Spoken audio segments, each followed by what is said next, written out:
Om Sai Shri Sai Jai Jai Sai. Om Shri Sai SATCHARITRA. Chapter 7. In this chapter, we cover the wonderful incarnation, the behavior of Sai Baba, his yogic practices, his all-pervasiveness and mercy, leopard devotees' service, Master Kapade's plague case, going to Pandharpur. Wonderful incarnation. Sai Baba knew all yogic practices. He was well versed in the 6 processes including dhauti, that is stomach cleaning by a moistened piece of linen 3 inches in breadth and 22.5 inches in length. Khanda Yoga, that is separating his limbs and joining them again, and samadhi, etc. If you think that he was a Hindu, he looked like a Yavan. If you think him to be a Yavan, he looked like a pious Hindu. No one definitely knew whether he was a Hindu or a Mohammedan. He celebrated the Hindu festival of Ram Navami with all due formalities, and at the same time permitted the sandal procession of the Mohammedans. He encouraged wrestling bouts in this festival.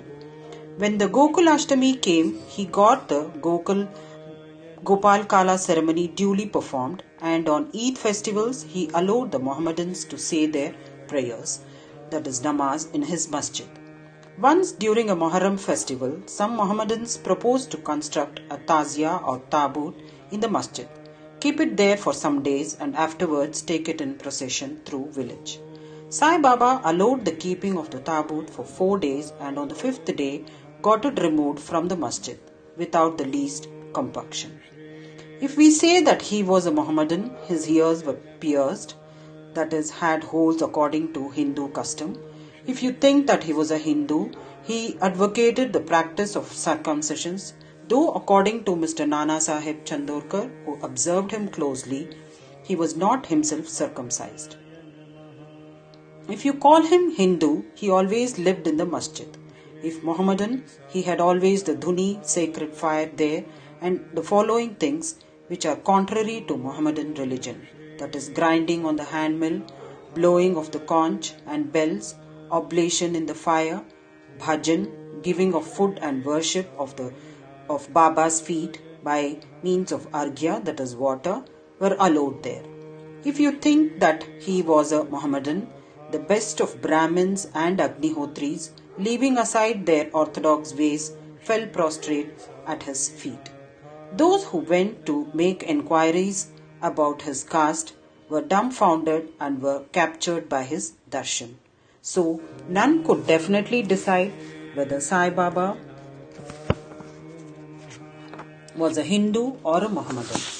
This is no wonder for he who completely surrenders himself to the Lord by getting rid of his egoism and body consciousness, thus becomes one with him and has nothing to do with any questions of caste or nationality.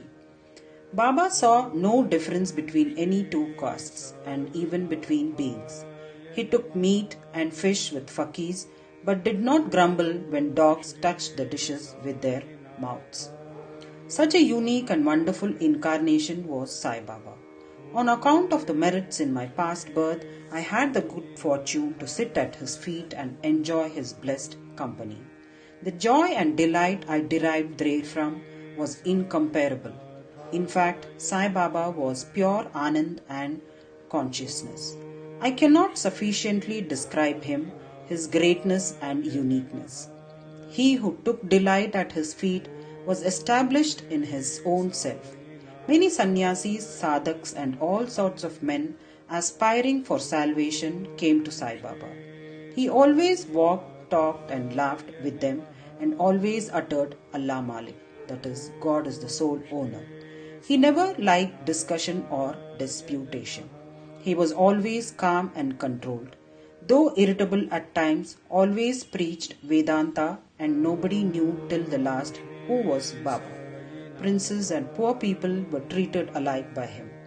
He knew the inmost secrets of all, and when he gave expression to them, all were surprised.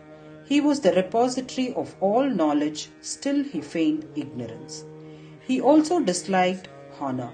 Such were the characteristics of Sai Baba.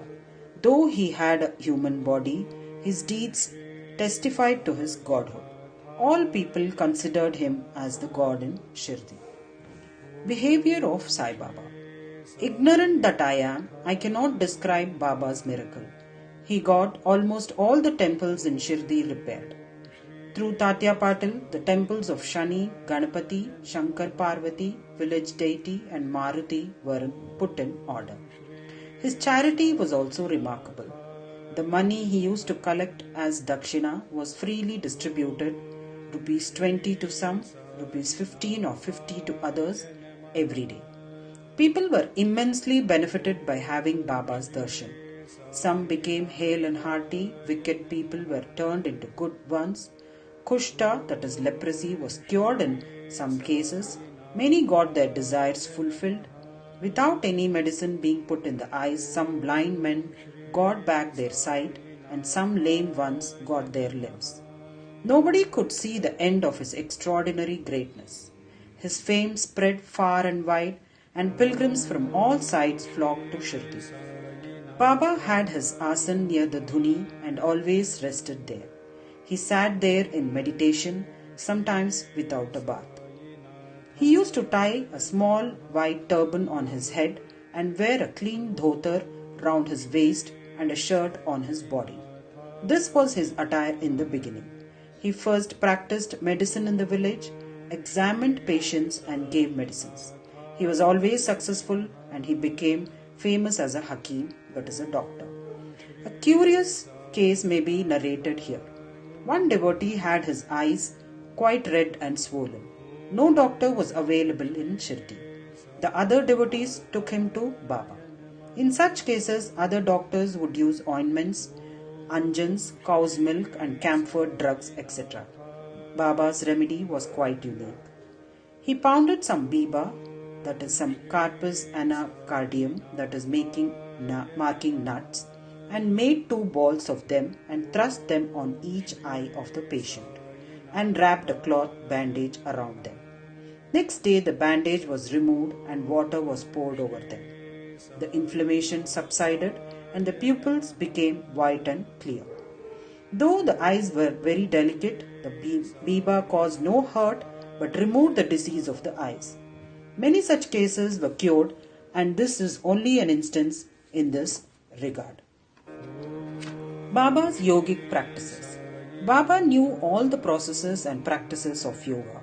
2 of them will be described here. Dhauti Kriya or cleansing process. Baba went to the well near banyan tree at a considerable distance from the masjid every 3rd day, washed his mouth and had a bath. On one occasion, he was seen throwing up his intestines, clean them inside outside, and place them on a jam tree for drying. There are persons in Shirdi who have actually seen this and who have testified to this fact. Ordinary dhauti is done by a moistened piece of cloth, linen, 3 inches broad, 22.5 feet long. This piece is gulped down the throat and allowed to remain in the stomach for about half an hour for being reacted there and then taken out. But Baba's dhauti was unique and extraordinary. Second, Kanda Yoga. In this practice, Baba extracted the limbs from his body and left them separately at different places in the masjid. Once a gentleman went to the masjid and saw the limbs of Baba lying at separate places. He was much terrified. He first thought of running to the village's officers and informing them of Baba being hacked to pieces and murdered. He thought that he would be held responsible as he was the first informant and knew something of the affair. So he kept silent. But next day when he went to the masjid, he was very much surprised to see Baba hale and hearty as before. He thought that what he had seen the previous day was only a dream. Baba practiced yoga since his infancy and nobody knew or guessed the proficiency he attained. He charged no fees for his cures, became renowned and famous by virtue of his merits, gave health to many a poor and suffering person. This famous doctor of doctors cared not for his interests but always worked for the good and welfare of others, himself suffering unbearable and terrible pain many a time in the process. One such instance I give below, which will show the all-pervasive and most merciful character of Sai Baba. Baba's all-pervasiveness and mercy. In the year 1910, Baba was sitting near the dhuni on Diwali and warming himself. He was pushing firewood into the dhuni, which was brightly burning. A little later, instead of pushing logs of wood, Baba pushed his arm into the dhuni. The arm was scorched and burnt. This was noticed by the errand boy Madhav and also by Madhav Rao Deshpande, that is Shama. They at once ran to Baba, and Madhav Rao clasped Baba by his waist from behind and dragged him forcibly backward and asked, "Deva, for what have you done this?" Then Baba came to his senses and replied, "The wife of a blacksmith at some distance place was working the bellows of a furnace. Her husband called her. Forgetting that her child was on her lap, she got up hastily and the child slipped into the furnace. I immediately thrust my hand into the furnace and saved the child. I do not mind my arm being burnt, but I am glad that the life of the child is saved." Leper devotees' service. On hearing the news of Baba's hand being burnt from Madhav Rao Deshpande, Mr. Nana Sahib Chandorkar, accompanied by the famous Dr. Paramanand of Mumbai with his medical outfit consisting of ointments, lint and bandages, etc., rushed to Shirdi and requested Baba to allow Dr. Paramanand to examine the arm and dress the wound caused by the burn. This was refused, ever since the burnt arm was dressed by the leper devotee Bhagoji Shinde. His treatment consisted in massaging the burnt part with ghee and then placing a leaf over it and bandaging it tightly. Ghee means it is prepared by melting the butter and boiling it for some time and then filtering it. Mr. Nana Sahib Chandorkar solicited Baba many a time to unfasten the bandage, get the wound examined, dressed and treated by Dr. Paramanand with the object that it may heal fast. Dr. Paramanand himself made similar requests, but Baba postponed, saying that Allah was his doctor and did not allow his arm to be examined.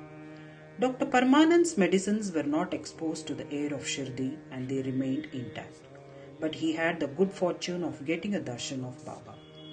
Bhagoji was allowed to treat the hand daily. After some days, the arm healed and all were happy. Still, we do not know whether any trace of pain was left or not. Every morning, Bhagoji went through his program of untying the bandages, massaging the arm with ghee and tightly bandaging it again. This went on till Sai Baba's Samadhi, that is death. Sai Baba, a perfect Siddha as he was, did not really want this treatment, but out of love for his devotee, he allowed the Upasana service of Bhagoji to go on uninterrupted all along. When Baba started for Lendi, Bhagoji held an umbrella over him and accompanied him. Every morning, Baba sat near the post close to the dhuni. Bhagoji was present and started his service. Bhagoji was a sinner in his past birth. He was suffering from leprosy. His fingers had shrunk. His body was full of pus and smelling badly. Though outwardly he seemed so unfortunate, he was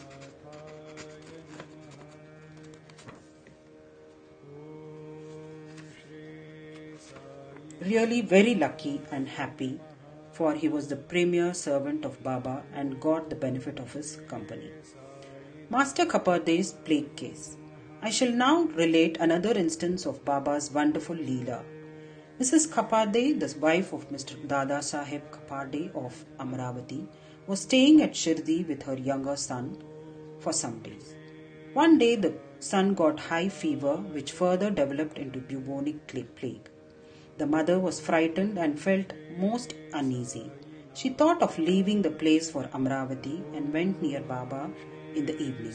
When he was coming near the Vada, that is now the Samadhi Mandir, in his evening rounds for asking his permission. He informed him in a trembling tone that her dear young son was down with plague. Baba spoke kindly and softly to her, saying that the sky is beset with clouds, but they will melt and pass off and everything will be smooth and clear. So saying, he lifted up his kafni up to the waist and showed to all present 4 fully developed buboes as big as eggs and added, "See how I have to suffer for my devotees. Their difficulties are mine." Seeing this unique and extraordinary deed, the people were convinced as to how the saints suffer pains for their devotees.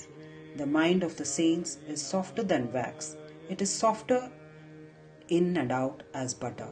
They love their devotees without any idea of gain and regard them as their true relatives.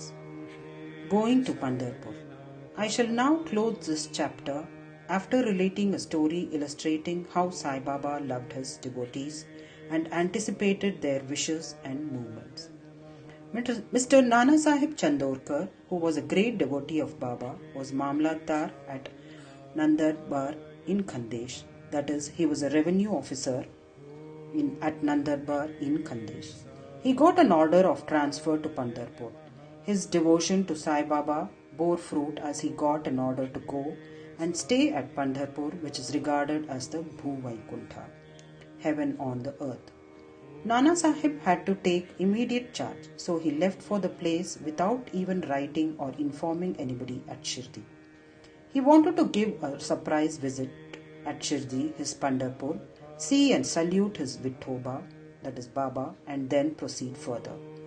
Nobody knew of Nana Sahib's departure for Shirdi, but Sai Baba knew all about this, as his eyes were everywhere, omniscient.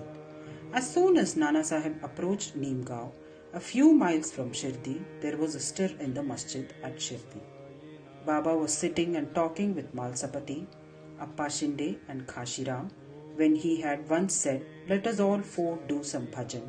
The doors of Pandari are open. Let us merrily sing." Then they began to sing in chorus, the bhava of the song being, "I have to go to Pandharpur and I have to stay on there, for it is the house of my Lord." Baba sang and the devotees followed him. After a short while, Nana Sahib came there with his family, prostrated before Baba and requested him to accompany them to Pandharpur and stay with them there. This solicitation was not necessary, as the devotees told Nana Sahib that Baba was already in the mood of going to Pandharpur and staying there. Hearing this, Nana Sahib was moved and fell at Baba's feet. Then, after getting Baba's permission and Udi, the sacred ashes, and blessings, Nana Sahib left for Pandharpur. There is no end to Baba's stories, but let me now make a halt here, reserving for the next chapter the other topics such as importance of human life, Baba's living on alms, Bhai Jabai's service, and other stories. Bow to Sri Sai, peace be to all. Om Sai Ram.